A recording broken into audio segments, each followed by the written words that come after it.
আজি আমি এক বিশেষ পদ্ধতিৰে উইল পাৱাৰ জাগৃত কৰি স্বয়ং ভগৱানৰ পৰা শক্তি লৈ এক শক্তিশালী এনাৰ্জিৰে আমাৰ শৰীৰৰ ৰোগাক্ৰান্ত অংগসমূহ চিকিৎসা কৰি কেনেদৰে নিৰোগী হ'ব পাৰোঁ সেই বিষয়ে কথা পাতিবলৈ আহিছোঁ আৰু আপোনালোকক আমাৰ চেনেললৈ স্বাগতম জনাইছোঁ। আমি যি শক্তি ল'ম সেই শক্তি আহিব ৰঙৰ মাধ্যমেদি। ই এক কল্পনা। আমি জানো পৃথিৱীৰ দিশ নিৰ্ণয়ত প্ৰথম অক্ষাংশ আৰু দ্ৰাঘিমাংশ কল্পনা কৰি লোৱা হৈছিল। সেইদৰে ভগৱান যিহেতুকে সত্য আৰু নিৰাকাৰ, এই কথা আমি সকলোৱে জানো। এই সত্যতা নিৰূপণত আমি বিজ্ঞানসন্মত পদ্ধতি অৱলম্বন কৰি নিৰাকাৰ ভগৱানৰ লগত আমাৰ মনৰ সংযোগ কৰি আমি এক চিত্ৰ মনৰ মাজত আঁকি লৈ সেই চিত্ৰ যদি লাহে লাহে বিস্তৃত কৰি যাওঁ, এসময়তে আমাৰ ওচৰত সত্য হৈ ধৰা দিব। আমি জানো আমাৰ শৰীৰটো এনেদৰে গঠিত যে অকণমান কথাতে বা তৎক্ষণাত আমি মনত ভয় অনুভৱ কৰোঁ, অসুৰক্ষিত অনুভৱ কৰোঁ, আমাৰ মনলৈ সন্দেহ আহে, টেনশ্যন আহে, ডিপ্ৰেশ্যন আহে। আমাৰ শৰীৰৰ এই অনুভৱবিলাক সূক্ষ্ম শৰীৰত ধৰা পৰে আৰু এই সূক্ষ্ম শৰীৰতে অনুভৱ হয়। সূক্ষ্ম শৰীৰটো আমাৰ যিটো স্থূল শৰীৰ আছে সেই শৰীৰটোৰ ভিতৰত থাকে। প্ৰাচীন কালত যোগী সন্ন্যাসীসকলে সূক্ষ্ম শৰীৰৰ কিছুমান চক্ৰৰ আৱিষ্কাৰ কৰিছিল। সেই চক্ৰসমূহক তেখেতসকলে নাড়ী চক্ৰ নাম দিছিল। এইবিলাক চক্ৰাকাৰে থকাৰ কাৰণে চক্ৰ বুলি কয়। আমাৰ শৰীৰৰ সকলো ধমনী, শিৰা, স্নায়ু আৰু বিভিন্ন ধৰণৰ গ্লেণ্ডবিলাক লগ হৈ পেলাই একোটা চক্ৰৰ উৎপত্তি হৈছে আৰু এই চক্ৰসমূহ স্থায়ী। আমি এতিয়া আমাৰ শৰীৰটো আৰোগ্য কৰিবলৈ যাওঁতে আমি চক্ৰসমূহো জানিব লাগিব, গ্লেণ্ডসমূহো জানিব লাগিব আৰু ইয়াত কোনটো চক্ৰত কি ৰং হ'ব আৰু কোনটো চক্ৰ ক'ত অৱস্থিত, কোনটো চক্ৰত কি বেমাৰ হয়, এই কথা আমি জানিব লাগিব। আমাৰ শৰীৰত আমি জানো ৰাজহাড়ডাল মূৰৰ পৰা বহুত তললৈকে, শৰীৰৰ বহুত তললৈকে অৱস্থিত। এই 7টা চক্ৰ এই ৰাজহাড়ৰ মাজত অৱস্থিত। একেবাৰে শেষৰ চক্ৰটো মূলাধাৰ চক্ৰ বুলি কয়। তাৰ ওপৰত আছে স্বাধিষ্ঠান, মণিপুৰ, হৃদয় চক্ৰ, বিশুদ্ধ চক্ৰ, আজ্ঞা চক্ৰ আৰু ৰোদ চক্ৰ। এই চক্ৰসমূহত যেতিয়া বেমাৰ হয় তাৰ ৰং মটীয়া হৈ পৰে বা ধোঁৱা বৰণৰ হয় আৰু এই চক্ৰসমূহত বেমাৰ হ'লে বাহিৰৰ শৰীৰত এই বেমাৰ ধৰা পৰে আৰু আমি চিকিৎসা পদ্ধতি অৱলম্বন কৰোঁ। যদিহে আমি সূক্ষ্ম শৰীৰত থাকোঁতে চক্ৰসমূহ চিকিৎসা কৰোঁ তেতিয়া বাহিৰত আমাৰ বেমাৰ হ'ব নোৱাৰে। এই সূক্ষ্ম শৰীৰত প্ৰত্যেক দিনে আমি ধ্যান প্ৰণালীৰে চিকিৎসা কৰি থাকিলে আমাৰ শৰীৰত কোনোদিনে বেমাৰ হ'ব নোৱাৰে। চক্ৰসমূহ সুস্থ হৈ থাকিব আৰু বাহিৰৰ শৰীৰটো আমাৰ সদায় সুস্থ হৈ থাকিব। আজি আমি আপোনালোকক ক'বলৈ ওলাইছোঁ, আমি সকলোৱে জানো যে আমাৰ শৰীৰটো পঞ্চতত্ত্ব অৰ্থাৎ মাটি, পানী, বায়ু, আকাশ, অগ্নিৰে গঠিত। আমি যে চক্ৰৰ কথা ক'বলৈ গৈছোঁ সেই চক্ৰসমূহৰ প্ৰত্যেকটোতে পঞ্চতত্ত্বৰ উপাদান আছে। এতিয়া আমি এই বিষয়ে অলপ অনুশীলন কৰিম। অনুশীলন কৰাৰ আগতে মই আপোনালোকক কৈছোঁ, আমি যেতিয়া ধ্যান প্ৰণালীত মনোনিৱেশ কৰিম তেতিয়া আমি পোন হৈ বহি ল'ব লাগিব। মেৰুদণ্ডডাল পোন কৰি বহি ল'লে আমাৰ শৰীৰৰ তেজ চলাচল ব্যাঘাত নহয় আৰু শৰীৰৰ পৰা অতি সোনকালে আমাৰ টেনশ্যন, ডিপ্ৰেশ্যন আদি আঁতৰি যাব আৰু আমি শৰীৰটো আৰোগ্য কৰিব পাৰিম। আমি চকু মুদিয়েই এই পদ্ধতি অৱলম্বন কৰিব পাৰোঁ। ইয়াৰ উপৰিও আমি প্ৰথম 5 বাৰমান উশাহ দীঘলকৈ ল'ব লাগিব আৰু সেইদৰে উশাহ এৰি দিব লাগিব। 5-6 বাৰ যেতিয়া আমি উশাহ ল'ম, এৰি দিম, তেতিয়া আমাৰ মনৰ পৰা ডিপ্ৰেশ্যন, এনজাইটি, ভয়, অসুৰক্ষা আদি নাইকিয়া হৈ যাব। মনটো সম্পূৰ্ণ সংকল্পশূন্য হৈ যাব। আমি মনলৈ কোনো সংকল্প বা ব্যৰ্থ চিন্তন আনিব নালাগিব। তেতিয়া আমাৰ এই পদ্ধতিয়ে বিশেষ কামত দিব। আমি এতিয়া এই পদ্ধতি অৱলম্বন কৰাৰ আগতে আমি প্ৰথম ক'ব বিচাৰিছোঁ, সেয়েহে মই সৰ্বপ্ৰথমে পৰমাত্মা, মোৰ ইষ্ট দেৱতাক ধন্যবাদ দিছোঁ। ইয়াৰ পিছতে মই মোৰ পিতৃ আৰু মাতৃক ধন্যবাদ দিছোঁ। মই পঞ্চতত্ত্বক ধন্যবাদ দিছোঁ। শেষত মোৰ নিজক মই ধন্যবাদ দিছোঁ। মই মোৰ পিতা ভগৱানক আহ্বান কৰিছোঁ।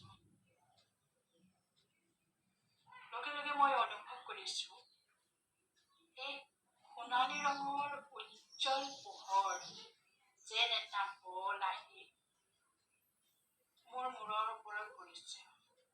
মই অনুভৱ কৰিছোঁ মোৰ মূৰৰ ওপৰত পোহৰে এক মেলা পাতিছে। মোৰ বহুত ভাল লাগিছে। মই কিবা এক আনন্দ অনুভৱ কৰিছোঁ। লাহে লাহে সেই পোহৰটো আহি মোৰ মগজুৰ ভিতৰলৈ সোমাই গৈছে। গোটেই মগজুটো পোহৰে উদ্ভাসিত কৰি তুলিছে। বিভিন্ন ৰঙৰ পোহৰ মগজুটো বিয়পি পৰিছে। মই অনুভৱ কৰিছোঁ কেনেকুৱা ভাল লাগিছে মই বুজাব নোৱাৰো। লাহে লাহে পোহৰবিলাক চকু, কাণ, নাক, মুখে হৃদয়েদি পাকস্থলী পাইছে। পাকস্থলীৰ পৰা পোহৰবিলাক লাহে লাহে কিডনীৰ পৰা গৈ একেবাৰে মুখৰ শেষত য'ত মোৰ মেৰুদণ্ডডাল শেষ হৈছে সেইখিনিতে পোহৰখিনি ৰৈ গৈছে। লগে লগে পোহৰটো মেৰুদণ্ডডালৰ শেষত অৱস্থিত মূলাধাৰ চক্ৰত সোমাই পৰিছে। মূলাধাৰ চক্ৰ ৰঙেৰে ৰঙা হৈ গৈছে। মই অনুভৱ কৰিছোঁ গোটেই মূলাধাৰ চক্ৰটো ৰঙেৰে পৰিপূৰ্ণ হৈ গৈছে। তাৰ পৰা ৰঙৰ পোহৰবিলাক ধীৰে ধীৰে আঁঠু পাইছেগৈ, আঁঠুৰ পৰা ভৰি পাইছেগৈ, ভৰিৰ পৰা ভৰিৰ আঙুলি ভৰিৰ তলুৱাত বিস্তৃত হৈ পৰিছে। এই ৰঙা পোহৰটো মূলাধাৰ চক্ৰত সোমোৱাৰ লগে লগে মূলাধাৰ চক্ৰৰ অধিষ্ঠাতা পৃথিৱী তত্ত্ব আৰু এণ্টিটিৰ গতি একেই হৈ পৰিছে। মই অনুভৱ কৰিছোঁ মোৰ মনৰ পৰা ভয় ভাৱ নোহোৱা হৈছে। টেনচন, ডিপ্ৰেশ্যন আঁতৰি গৈছে। মোৰ শৰীৰৰ হাড়বিলাক শক্তিশালী হৈছে, মাংসপেশী সবল হৈছে, তেজ পৰিষ্কাৰ হৈছে আৰু ইউৰিক এচিডৰ প্ৰব্লেমবোৰ নাইকিয়া হৈ গৈছে। গোটেই শৰীৰটো মই স্বাস্থ্যৱান অনুভৱ কৰিছোঁ। মই সুৰক্ষিত অনুভৱ কৰিছোঁ। লাহে লাহে সোণালী ৰঙৰ বলটো ওপৰলৈ উঠি আহিছে। সোণালী ৰঙৰ বলটো গৈ গৈ স্বাধিষ্ঠান চক্ৰত সোমাই পৰিছে। লগে লগে স্বাধিষ্ঠান চক্ৰ কমলা ৰঙেৰে ভৰপূৰ হৈ পৰিছে। এই চক্ৰৰ অধিষ্ঠাতা জলতত্ত্ব আৰু গনাজগ্ৰন্থি এক্টিভেট হৈছে।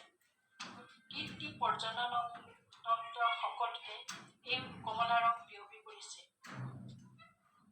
এই পবিত্ৰ ৰঙে মোৰ মনটো পবিত্ৰ কৰি পেলাইছে। মোৰ অনুভৱ হৈছে যে মোৰ গোটেই শৰীৰ পবিত্ৰতাৰে ভৰপূৰ হৈ গৈছে। ইমানবিলাক পবিত্ৰতাৰ শক্তি গোট খালে মই গোটেই বিশ্বব্ৰহ্মাণ্ডৰ আত্মাক এই পবিত্ৰতাৰ শক্তি বিলাই দিছোঁ আৰু এই শক্তিয়ে গোটেই বায়ুমণ্ডল পবিত্ৰ কৰি পেলাইছে। মোৰ মন পবিত্ৰ ভাৱেৰে ভৰপূৰ হৈ গৈছে। লাহে লাহে সোণালী ৰঙৰ বলটো আৰু ওপৰলৈ উঠি গৈছে।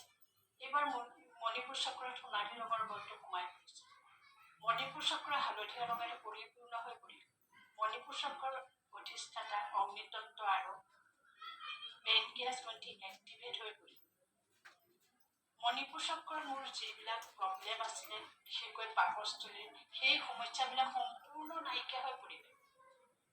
মোৰ ব্লাড চুগাৰ নৰ্মেল হ'ল, কলেষ্ট্ৰল নৰ্মেল হ'ল আৰু এচিডিটিৰ কোনো প্ৰব্লেমেই নাই।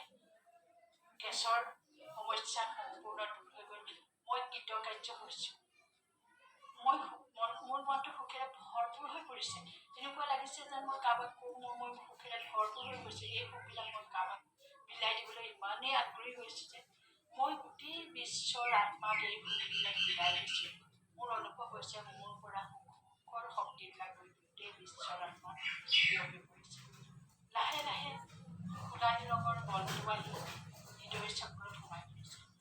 সোণালী ৰঙৰ বলটোৰ পৰা কাষত সেউজীয়া ৰং গোটেই হৃদপিণ্ড হাঁওফাঁওত সোমাই পৰিল। ধমনীবোৰ খোল খাই গ'ল। হৃদয় চক্ৰৰ অধিষ্ঠাতা বায়ুতত্ত্ব আৰু থাইমাছ গ্ৰন্থি এক্টিভেট হৈ পৰিল। হৃদযন্ত্ৰত সেউজীয়া ৰং সোমাই পৰাৰ লগে লগে ধমনীবোৰ খোল খাই গ'ল। হাওঁফাওঁ সম্পূৰ্ণ এক্টিভ হৈ পৰিল। সৰুনাৰী আৰ্টাৰী সকলো খোল খাই গ'ল। ব্লাড প্ৰেছাৰৰ প্ৰব্লেম নাইকিয়া হৈ পৰিল। গোটেই হৃদযন্ত্ৰটো মুকলি হৈ পৰিল। মোৰ বহুত ভাল লাগিছে। মোৰ মন প্ৰেমেৰে ভৰি পৰিছে, স্নেহেৰে ভৰি পৰিছে। গোটেই বিশ্বৰ আত্মাক আপোন কৰি ল'বলৈ মন গৈছে। মই মোৰ এই প্ৰেমৰ শক্তিবিলাক গোটেই বিশ্বৰ আত্মাক বিলাই দিছোঁ। বিশ্বৰ আত্মাবোৰ ভাই ভনী হৈ পৰিছে। সকলোকে মই আপোন কৰি লৈছোঁ। লাহে লাহে সোণালী ৰঙৰ বলটো আৰু ওপৰলৈ উঠি আহিছে। মই অনুভৱ কৰিছোঁ এই বলটো আহি বিশুদ্ধিৰ চক্ৰত ৰৈ গৈছে। ডিঙি, শ্বাসৰ নলী, খাদ্য নলী সকলো খোল খাই গৈছে। মই অনুভৱ কৰিছোঁ বিশুদ্ধি চক্ৰত সোণালী ৰঙৰ বলটোৱে আকাশী ৰঙৰ শক্তি ঢালি দিলে। আকাশ তত্ত্ব আৰু থাইৰয়ড গ্ৰন্থি এক্টিভ হৈ পৰিল। লগে লগে মোৰ কফৰ প্ৰব্লেম নাইকিয়া হৈ পৰিল। মই সুন্দৰভাৱে বক্তৃতা দিবলৈ আৰম্ভ কৰিছোঁ।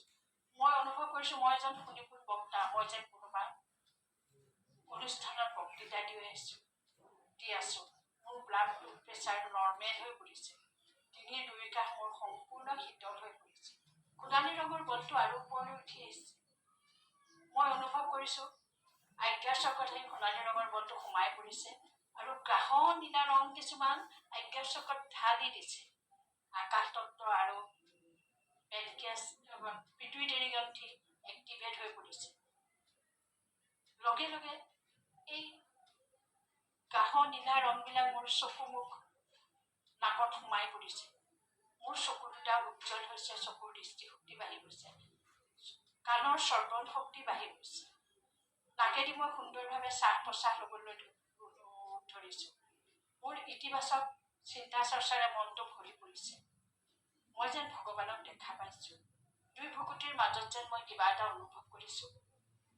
মোৰ মনটো সম্পূৰ্ণ উদাৰ হৈ গৈছে, মনটো বহল হৈ গৈছে। মই এক আধ্যাত্মিক শক্তিৰ লগত যেন সংযোগ হৈছোঁ। মই নিজক চিনিছোঁ, মই কোন, মই বৰ পৰিচয় পাইছোঁ। কিমান ভাল লাগিছে ক'ব নোৱাৰি। লাহে লাহে সোণালী ৰঙৰ বলটো আৰু ওপৰলৈ উঠি গৈছে আৰু ওপৰলৈ উঠি গৈ সহস্ৰাৰ চক্ৰত সোণালী ৰঙৰ বলটো সোমাই গৈছে। গোটেই সহস্ৰাৰ চক্ৰ বেঙুনীয়া পোহৰে ভৰি পৰিছে। এই চক্ৰৰ অধিষ্ঠাতা আকাশ তত্ত্ব আৰু পিনিয়েল গ্ৰন্থি এক্টিভ হৈ পৰিছে। গোটেই বিশ্ব ব্ৰহ্মাণ্ডৰ লগত মোৰ মনৰ চিনাকি হৈছে। মই গোটেই বিশ্ব ব্ৰহ্মাণ্ডখন যেন মনেৰে ধৰিব পাৰিছোঁ। মই অনুভৱ কৰিব পাৰিছোঁ। আধ্যাত্মিক শক্তিয়ে গোটেই মনটো ভৰি পৰিছে। মোৰ মানসিক কোনো প্ৰব্লেমেই নাই। মোৰ সকলো সমস্যা দূৰ হৈ গৈছে। স্নায়ুতন্ত্ৰ সুস্থ সবল হৈছে। মনৰ পৰা টেনশ্যন, ডিপ্ৰেশ্যন সকলো নাইকিয়া হৈ গৈছে। মোৰ মন সংকল্প শূন্য হৈ পৰিছে। মই ভগৱানক অনুভৱ কৰিছোঁ। বহুত ভাল লাগিছে। লাহে লাহে গোটেই শৰীৰত চক্ৰসমূহত নিৰ্দিষ্ট ৰংবিলাক বিয়পি পৰিছে। হাত ভৰি সকলোতে ৰঙা পোহৰে যেন গোটেই শৰীৰটো বিয়পি পৰিছে। মই শক্তিশালী হৈছোঁ। মই নিজক চিনিছোঁ। মোৰ বহুত ভাল লাগিছে। মই যথেষ্ট শক্তি অনুভৱ কৰিছোঁ। মোৰ ইমিউনিটি ছিষ্টেম, ৰোগ প্ৰতিৰোধ ক্ষমতা বাঢ়ি আহিছে। মোৰ এই সূক্ষ্ম শৰীৰটো গোটেই শক্তিয়ে ক্ৰিয়া কৰাত এই শৰীৰটোৰ চাৰিওফালে পোহৰৰ এক আৱৰণ অৰ্থাৎ আভামণ্ডল তৈয়াৰ কৰিছে। এই আভামণ্ডলটো লাহে লাহে বাহ্যিক শৰীৰলৈ গুচি গৈছে আৰু সেই পোহৰবিলাকে বাহ্যিক শৰীৰৰ ৰোগসমূহ সম্পূৰ্ণ নাইকিয়া কৰি দিছে। মই সম্পূৰ্ণ সুস্থ হৈ পৰিছোঁ। মই হেল্ডি, ৱেল্ডি এণ্ড হেপি হৈছোঁ। খুচিৰে মোৰ মন ভৰি পৰিছে। মই ভগৱানক ধন্যবাদ দিছোঁ।